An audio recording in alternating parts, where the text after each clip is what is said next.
welcome to today's Oxplore live stream. My name is Sean, I'm a researcher at the University of Oxford, and I'm very happy to be your host for today's exciting journey of exploration. We're thrilled to have some experts with us today, and we're joining you live from the Ashmolean Museum in Oxford. We're going all over the UK, and we're very, very happy to have you all. We're going to be looking at some antiquities from the museum as well, and we're going to be taking your questions. Speaking of luck, the big question we're discussing today is, do we make our own luck? Before we discuss this with the panel, we want you to get involved and share your thoughts, please. So do you believe that we make our own luck? You've got only 10 seconds to vote, so please get involved quickly. Hit the poll button on the right-hand side of your screen, starting now. Okay, so we really want you to engage with this poll. We really want to hear from you. Don't be shy. We're going to be getting those results very soon. Okay, looks like 100% of you think that we do make our own luck. How interesting, brilliant. So let's hear from some of our experts. Michelle, a historian of science and religion at Magdalen College. Can you tell us a little bit about your work, please? Yeah, so as a historian of science and religion, I study the beliefs that structured people's lives and the ideas that helped make them tick. So I'm interested in how people thought and especially how they made decisions about their future. So throughout history, many people realize that it's much easier to plan your life if you have some idea of what is actually going to happen, how it's actually going to turn out. So in many cultures around the world, people experimented with different ways of trying to get some sense of how the future would actually pan out so that they could make the right decisions about their career, about, say, their relationships, or even things like their travel plans. So many people believe that you could find sort of hidden clues or hidden secrets in the world around them, and that these clues could be interpreted to try and understand what was actually about to happen, either in the short term or in the long term. So the professionals whose job that it was to interpret these clues were called diviners, and they had lots of different specialisms. So in ancient Rome, for example, they might look at the behavior of birds to try and understand what was going on. They might, for example, in ancient Mesopotamia, look at the blemishes on the organs of sacrificed animals to try and see things like, would I be successful in the upcoming battle, or am I going to be healthy? Medieval Islamic diviners looked at patterns in sand, and today diviners in Africa look at the way that leaves are rearranged by spiders. Brilliant. While we're discussing these, we want you to continue to engage, so we're going to have a second poll up for you. Are the things that happen to us predetermined by fate? At any time, you can also send us questions and comments on what Michelle and Neil are going to be talking about. That's really interesting. Do we get some words in English from that kind of thing? I think auspices comes from the blemishes on sacrificial animals, stuff like that. Yeah, so auspicium is the idea that the behavior of birds can tell us what's going to happen, right? So that might be the weather, or it might be personal things about our lives. When did people stop doing that? Well, I think people don't really look to birds as much as they used to, but I don't, for example. But there's so many other types of divination that are still around today. I mean, astrology is one of the ones that we see everywhere. It's also one that's really many thousands of years old. So the idea is that you're looking for patterns in the heavens, patterns in the planets, patterns in the stars, to try and work out what's going to happen in your life, but also to know what days of the year might be lucky or unlucky. So it was thought that you could learn, what days might be a good day to get married on, or to start a business deal, or even what days would be bad to take a bath or get a haircut, right? So you want to know these things to make sure. Every day's good to take a bath. That's right. But Mondays are always terrible. I'm sure we can agree on that. No, that's great. That's really interesting. I hadn't thought about that before. So the modern age is actually quite unusual in that we don't generally think like that. I think we still rely on different kinds of forecasting to get through our day. I mean, I checked the weather report this morning to see if I should bring an umbrella with me, right? So we still like to plan ahead by knowing what's going to happen. And it just is, we're using different techniques, maybe techniques that are a little bit more accurate than some of the ones in the past. But actually, in the past, no one ever believed that diviners were going to produce 100% accurate predictions, actually. They knew that predicting the future was really, really hard, but they still thought it was worthwhile trying. Fascinating. Okay, so while we've been discussing this, we've got some great engagement from our students around the country, and we've got a pretty definitive result. 80% of the people who've joined us today say no, and 20% say yes to the question, are the things that happen to us predetermined by fate? So thank you very much for engaging. Keep your questions and comments coming in, please. And thank you so much, Michelle. That was fascinating. I love this topic. Okay, so next we have Neil from the, I think I'm pronouncing this correctly, the Uehiro Oxford Institute. We're going to have our third poll up very soon for you to vote on. Do you think superstitions like knocking on wood help you to avoid bad luck? So lots of questions and comments alongside your vote on that topic, please. Okay, Neil, please tell us a little bit about your work. So I'm here, I do lots of things, but I'm here for two reasons. One is I wrote a book about luck, but the other one, which is what I actually plan to talk about, but I'm not going to. The other thing I do is I'm a philosopher of mind and knowledge, and one of the things I'm interested in is the continuing hold that superstitions like the ones Michelle talked about have on us, even those of us who like me, don't believe them. So there's lots of experimental evidence about this. For example, people think that someone who has applied to a prestigious university in the United States and then goes and buys the college shirt is less likely to get in than that same person would be if they hadn't bought the shirt. And now they know that there's no connection. The admissions office isn't looking to see, did they buy the shirt? But, you know, we have this feeling it's tempting fate to go and buy the college goodies before you've been admitted. And we think it's bad luck. And even those of us who don't accept this at all, that is, that we don't, if you ask us, how much money would you bet on it? We'd say 0. Just don't like it. It feels wrong. We prefer people didn't do it. So, if I'm watching football and somebody comes along and says, your team's doing really well, I think, oh, don't jinx it.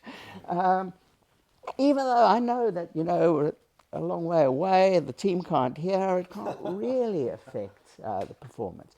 So why do we do it? Well, I think part of the reason why superstitions have this hold on us, I think there are lots of reasons, but one is just that it makes the uncontrolled a little bit more predictable. If we can control something about our environment, then we can focus on those things that we can do something about. So I might not really believe that this pen, knows the answers to the exam, but I take my lucky pen because rituals just help calm me and allow me to focus my attention where I think it needs to go. That's fascinating, Neil. So you mentioned that your main training is in philosophy. How much of your work focuses on psychology and the idea of like magical thinking and things like this? Well, a lot, but I'm unusual. So I have a split position, half here in Oxford and half in Australia. And in Australia, I actually have a lab. I'm not equipped to do experiments myself, but I work with people who are. So we do a lot of experiments, social psychological style experiments on what people believe. And we find lots of evidence that people will report believing things that when you push them in various ways, it turns out that they don't really believe them.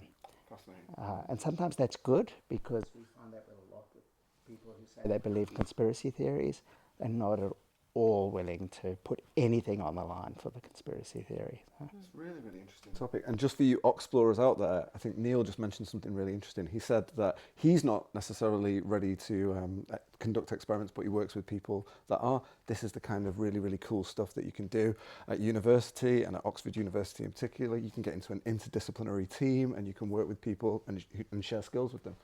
That sounds really, really, really cool. That sounds great. Jim, I feel like you want to jump in? No, I was just going to say the museum is a great interdisciplinary space. We rely on the insights and the expertise of our colleagues in the university to inform us about our objects, and we offer a space in which they can come and teach and talk about their own expertise alongside the expertise of the curators here. So this is a place where exactly what you're describing happens. Thanks for coming in there, Jim. And we should really thank you for hosting us in your wonderful place of work today. It's a real privilege. Absolute pleasure to have you here. Thank you very much. We've got some results from the poll. So the poll was, do you think superstitions like knocking on wood help you to avoid bad luck? We have again another quite clear result. Yes, 23%, no, 76%. Okay, very, very interesting. Let's move on. So we've already heard a little bit from Jim from the Ashmolean Museum. Please talk us through some of the objects that you have for us today from your world-famous collection of antiquities, Jim. Well, when we started thinking about this question of luck, divination, which word Michelle used, it became clear that there are all kinds of objects which embody luck for people. And they do it in different ways. And they don't just represent one thing. In other words, luck is not a thing by itself. They represent a kind of meeting point of other ideas about science and about religion and about your personal faith and the faith of the people around you. In other words, these objects here are none of them lucky charms, but they all embody luck in some way or other. And they all mark a point at which luck is brought to bear upon the owner of the object. So where should we begin? Should we begin at the earliest object? Yeah, okay, this thing here. And if I hold it up here to the camera, are you able to see that?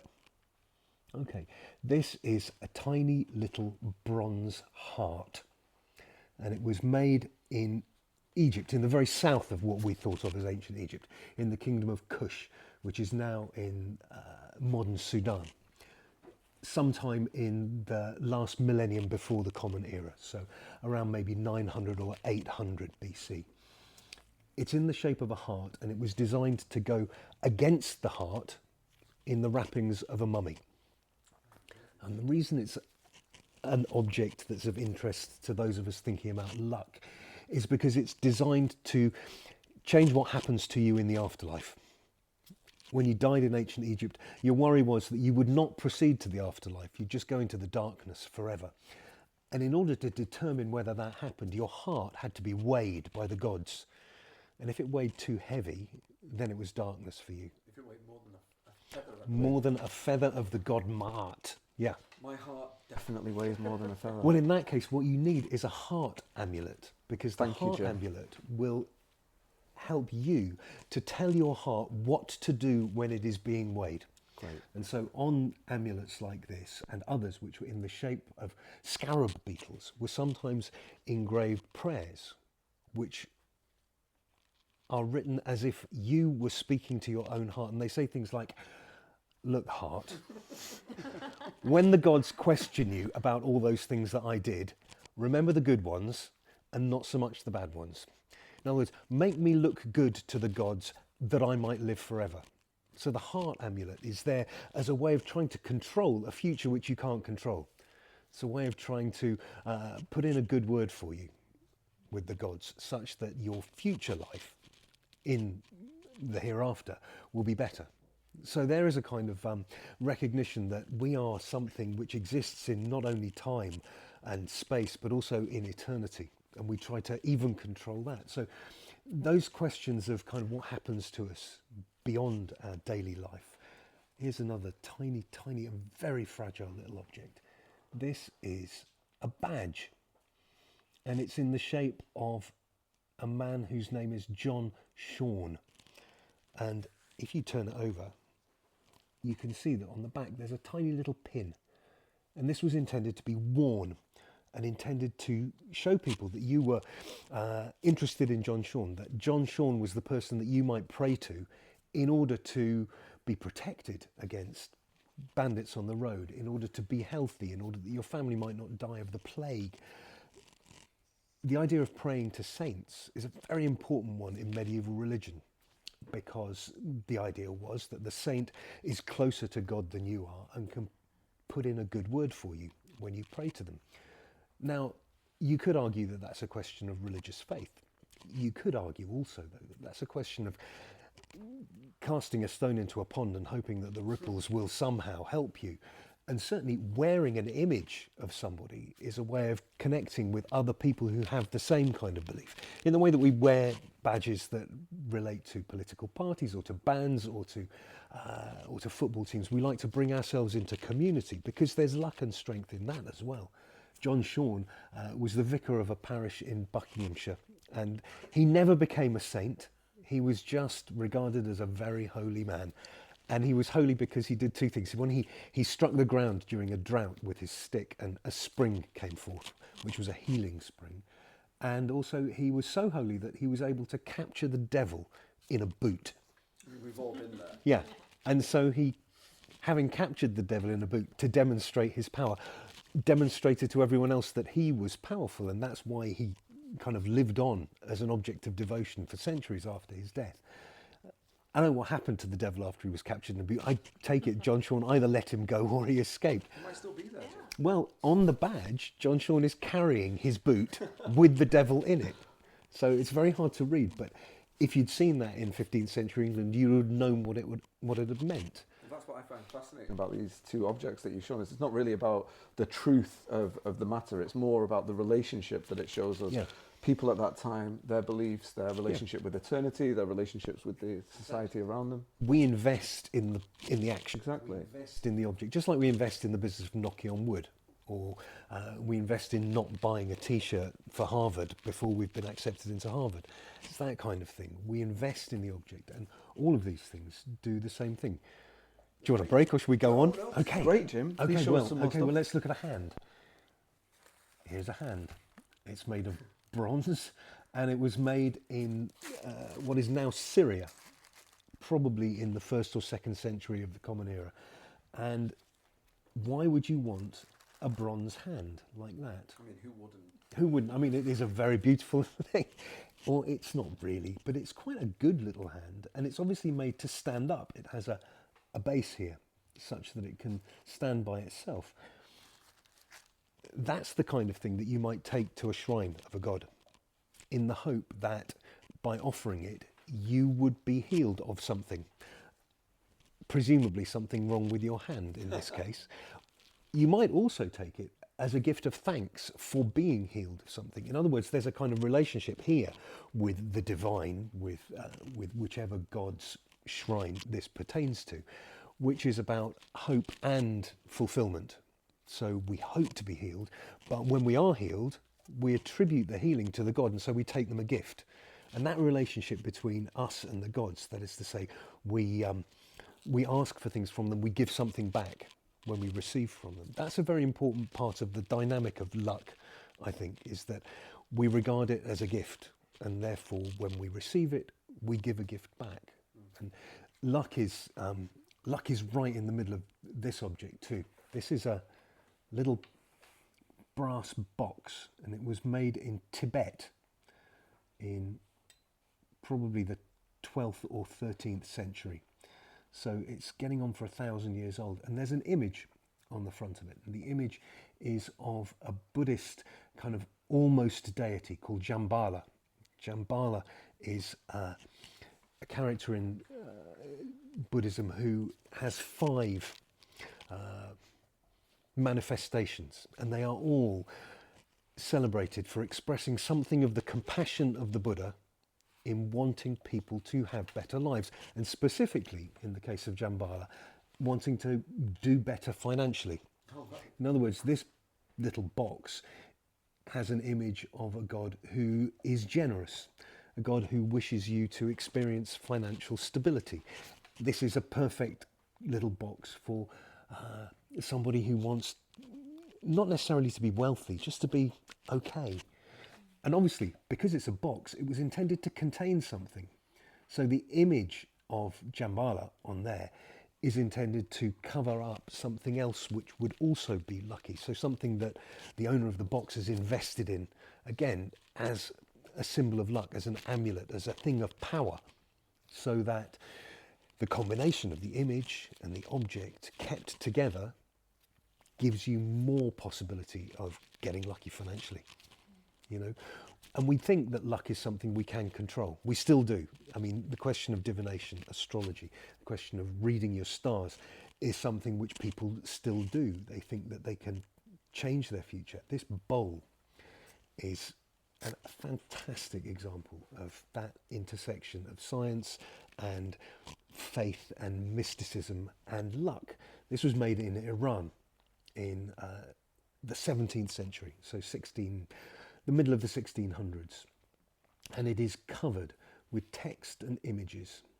And the texts include the name of the son-in-law of the Prophet, Ali ibn Abi Talib, and also verses from the Quran. So this is very deep in very serious kind of Islamic practice, but it also contains symbolic representations of the signs of the zodiac and of the celestial spheres. And so alongside those aspects of Islamic faith which are deeply serious in the Quran, in the Islamic scriptures, so too this embodies something of Islamic astronomy, the real science of astronomy. Islamic scholars were brilliant astronomers, and also that extension of astronomy which is astrology, as Michelle was talking about, the way in which we read the stars in order to try and understand something about our lives here on Earth, and try and understand the way that the stars have an impact on what happens to us, what we do, what we think, what we see, the people we interact with. In other words, the science of astronomy becoming a different science, which we now think of in a different way, but which for the makers of this bowl was a very serious business, because it was a way of, again, controlling what happens to you. And luck is one of those things which, although it seems so elusive and seems so impossible to pin down, it's something we want to control. We've always wanted to control it. I've got one more thing. That's great. I definitely want to hear about that Yeah. in a second. I just want to But go on. encourage the people who are watching. We're starting Yeah. to get some really good questions from you guys, which is brilliant. Really good engagement. We want to see more, please. So if you haven't already, please send us in some questions. These are great topics, and we've got some brilliant experts today. Before you move on to the next object, Jim, can I just ask you, does your research touch on things like that, Bo? It does. So many of the things that I'm looking at are the way that people sort of brought astrology into their everyday lives. And what you were saying just now about the connection with science, I find so fascinating, because we know that throughout Islamic but also European history, astrology was considered just the other side of astronomy. It was the practical side of astronomy. And we know that so much money was invested historically into astronomical research so that people could make better predictions. That was the idea. Because to be able to make predictions with astrology, you cast a horoscope. To cast a horoscope, you need astronomical data to be able to do that. And so these things really are tied really closely together. Yeah, in the city of Samarkand, there remains the traces of a colossal observatory that was built, which was the most accurate astronomical instrument of its time, centuries and centuries ago, precisely because of what Michelle says. You need accurate data in order to provide accurate data. And the belief about astrology was that it was not a pseudoscience, but that it was an accurate way of saying what would happen. It was considered, one of the leading sciences of the period, right? And throughout a lot of European history, actually, if you went to university, you would study astrology as part of your degree. In fact, it was a compulsory subject, no matter what you were there to study. You had to learn some astrology, right? Yeah. And is this connected with right here in the UK and all over Europe, things like Stonehenge and massive earthworks and things like that? These are also used for calculating Stonehenge. That's a big mystery. Right. Because we have nothing other than what we're able to surmise on the basis of the objects, the archaeological remains. We have no texts that might help us to understand what the makers were doing. But what we do have with Stonehenge and with other great stoneworks of the prehistoric European period is the capacity to recognise that they are aligned with the stars, that they do enable us to measure, they do enable us to predict what will happen to the moon at different times during the year and over the centuries. So whether that had some kind of astrological significance for the makers, who knows? Okay, thanks, Jim. Yeah, let's hear about the I think final. Yeah, I think the last one's my favourite actually. So I'm going to move the bowl, and it's this. I don't know if you can see that. we're getting some great questions. Thanks, everybody. Keep them coming. Go on, Jim. But this is a tiny little ivory carving made in Japan in the 19th century, and it was intended to hang from the fastening cord of somebody's kimono. So it's a dress ornament, and what it represents is a little boy making a snowman. And I did not see that coming. on the back of the snowman, you can see the little boy's handprints from where he's been pushing this thing in order to get it into place. The reason this is interesting to us is because the snowman in Japanese is called the yukidoruma. And the reason it's called the yukidoruma is because it's thought to resemble a thing called a daruma doll.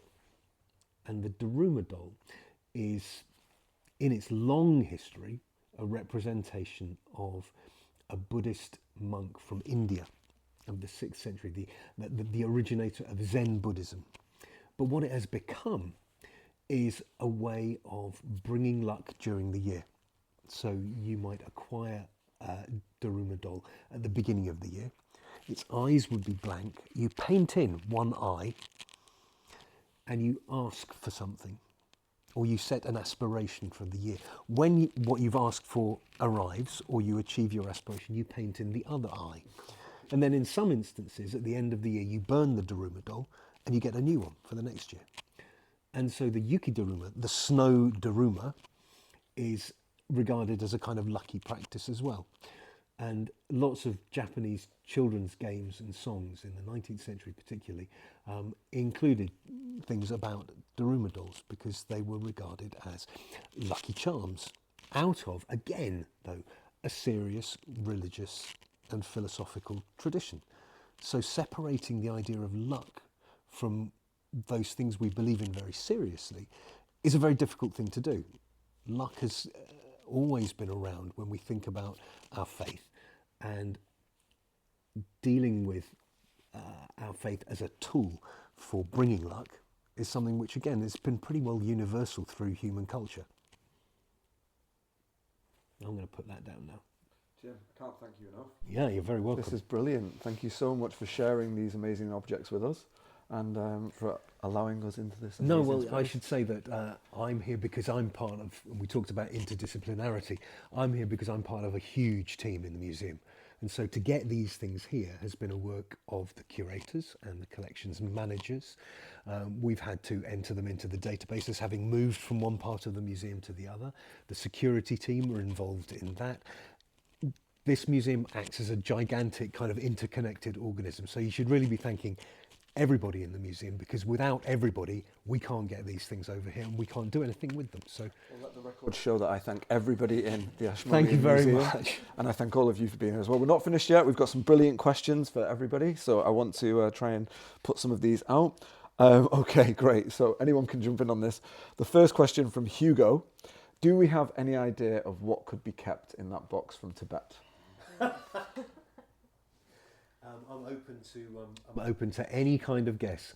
Jim, we want your guess. I think that pieces of textile with prayers written on them are a possibility. Without wishing to get too grim about it, bones are another possibility. Beyond that, I really don't know. But I think a text on either a piece of fabric or a piece of parchment is a distinct possibility, something that carries a prayer or a request. In terms of textile as well, something that has been touched by somebody who brings with them power. So some religious figure of significance. Excellent. Yeah. Thanks, Jim. That's great. We've got a question from Lizzie. Quite an interesting and complex question, this one. So I'm really interested to hear what you think. Has luck almost exclusively been linked to religion in the past? Is there a relationship or a very, very close relationship? Maybe you can start us off, Michelle? Yeah, I mean, I think yes and no. If we think about the history that I study, which is mainly the history of Christian Europe, in some ways thinking about luck made sense in the idea that God has a plan for us and that there is some kind of fate that might be unraveling every single day. But actually, on the other hand, sometimes being too obsessed with luck was seen as superstitious. And this was something that the church really wanted to separate itself from. So on the one hand, we have what's allowed and what people actually end up doing anyway, because it's really hard, I think, for us to kind of make our way through life with all of its uncertainties and to make decisions without actually really knowing what's going to happen. So anything that we can do that will help us get through those things, I think, yeah, we're going to take it. That's what I think is most fascinating about this topic. I think it's the human mind's need to deal with these forces that are so much bigger than us. Yeah. Thanks, that's great. Please, Nina. I think that a lot of people saw the rise of science as eliminating luck in one sense, with modern science, I mean, the science of Newton, the universe came to be seen as deterministic, as like a clockwork universe in which if you knew enough, you could predict what would happen. So there was no role for the intrinsically unpredictable. I don't think that does eliminate luck, because I think we're not in a position of being able to predict what does happen, and it's unknowable. Even if it is a fact of the matter now about who will win the lottery, that doesn't help me win. It's still, very lucky for me if I do win, because I couldn't control it, and it's highly unlikely.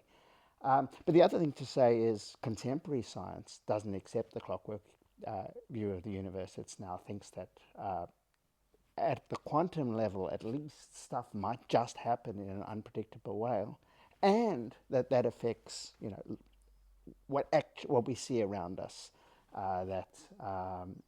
how the universe will unfold may not be predictable, no matter how much you know.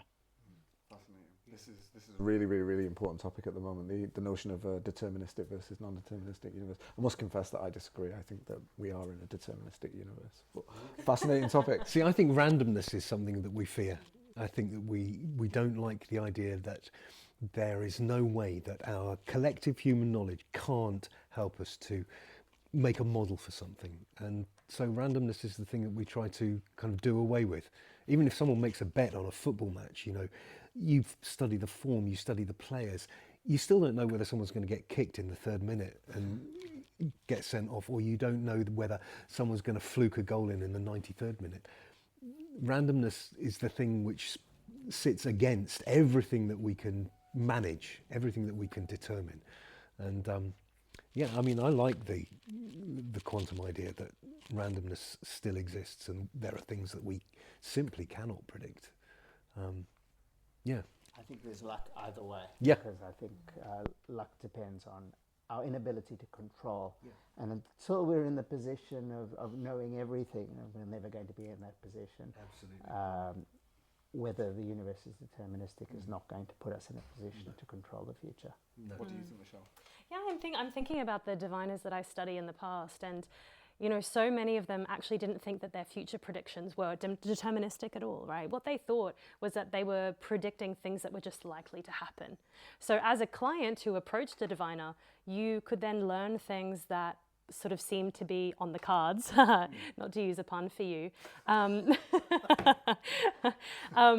But then actually you could make with that what you will. So for example, if it was predicted that you were going to get hit by a car next week, well, you could then probably try and avoid cars, right, as best as you can. Right, yeah, so the idea was that if you learned what was sort of ahead for you, you could actually maybe change things, right? You could chart a different path. So in a sense, even though they were making grand predictions, the idea was that you could kind of make your own luck within that. I see. Fascinating topic. Let's take some more questions. We've got one from Lynn. Why do you think some people are considered luckier than others? So whoever has a strong opinion about this. Because they are. So I think luck something is lucky just if it matters to you, you can't control it, and it's unlikely. So that's why winning the lottery is lucky for me. It matters, it's a lot of money. I can't control it. If I can control it, it's not luck. So, Mohammed Salah, I've forgotten his name, Salah, scoring a goal from an acute angle. Maybe there's a bit of luck involved there, but he's highly, highly skilled, and there's not much luck involved. I score a goal from an acute angle. That's just a fluke. That's just complete luck. And so control is inversely correlated, to use fancy words, with luck. The more control you have, the less lucky it is. And the third thing is how unlikely it is. Some things are highly unlikely, like me scoring a goal.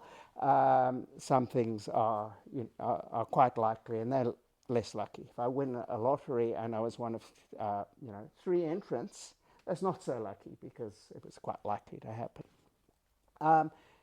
So given that's the case, then I think if somebody's luckier, I think I've been very lucky in my life, but I think insofar as stuff happened to me that I didn't control, it just happened. It's not a reason to predict I'm going to be lucky in the future. I don't have the property of being lucky. I'm just somebody who was lucky enough to have lucky things happen to them. Right, okay. Great. Should we move on to the next question? Yeah?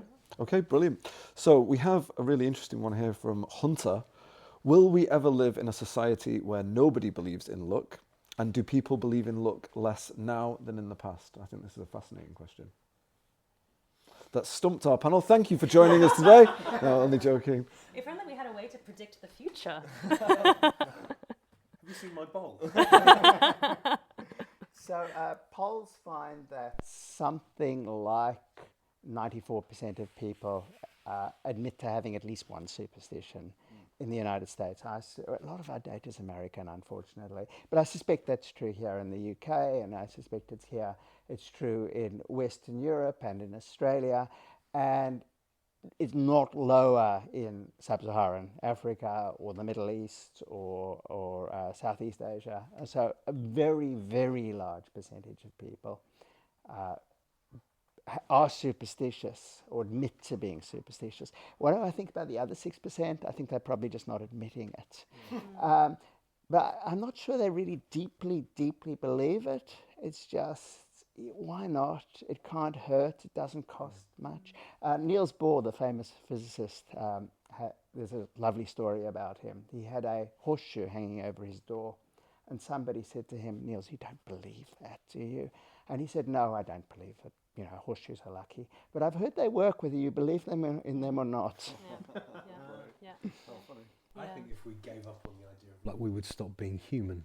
I think it's absolutely natural to wish that something might happen. And when it does happen, to ascribe that to some external force, whether you call it luck or whatever. I just don't think it would be human to not believe in luck in some way. Yeah, and I think I agree with you. I mean, as a historian, I see again and again across time and space, people feeling the same things, people having the same anxieties, people facing the same kind of uncertainties.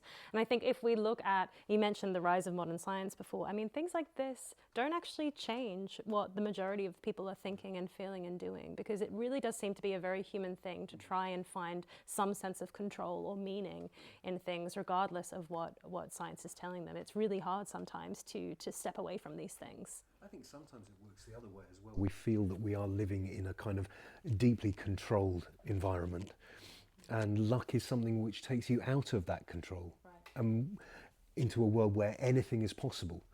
And when you feel as if you are under surveillance or that everything you do online is being recorded somewhere, the idea that there is something beyond that power is actually quite reassuring. So to live outside of the control, I think is an engaging and appealing idea for some people. It's all about how it makes people feel, these techniques, I think. And as you say, you know, whether or not you believe in them or not, they work. I mean, sometimes people are using the techniques that I study, not because they believe them, but because they find them useful, right? Useful things to play around with, useful things to think with. And it's about how they feel in the here and now. Yeah. I think that's a fascinating point. I think if we remove things like luck and chance, it becomes quite difficult to deal with the world, to think, how do I move forward in a world where everything's already determined, nothing is left to chance? It's difficult, but I don't think it's impossible. We've got a question from Vicente. It's so nice to be the host and get the final word on a question. We've got a question from, I hope I'm pronouncing this correctly, Vicente. Is it even possible to prove that luck can be controlled? So I think that's a fascinating question. Is this something that can be tested? Great questions. I like it when that happens. Neil's colleagues in the lab who need to tell us that. I'm trying to think of relevant... It's really hard to even grasp that. Is Is it possible to prove that luck can be controlled? So can we design... I interpret this as, can we design experiments? Yeah. So I see luck and control as opposing forces. The more control you have, the less luck there is. So... controlling luck would be eliminating luck. That's my view. Great. Anybody else? Big question. I wonder if I mean, as a historian of science, I wonder if there's some questions that science can't necessarily get a full answer to. And this might be one of them. I'm not sure, but it might be one of them. Yeah. Okay, well, I might have something to offer on this. So I'm quite influenced on this topic by a guy called Robert Sapolsky, who is a behavioural neuroscientist. He crosses into a lot of fields. I think he works at Stanford. I really recommend his lectures. They're all on YouTube. And he believes that we live in a completely deterministic universe. He thinks that we can control for luck because, quite simply, luck does not exist. So that's one possible answer to the question that I could offer. Okay. I think we've got time for one more. We've got a question from Mike. Are superstitions helpful or harmful? Quite a broad question. Great. I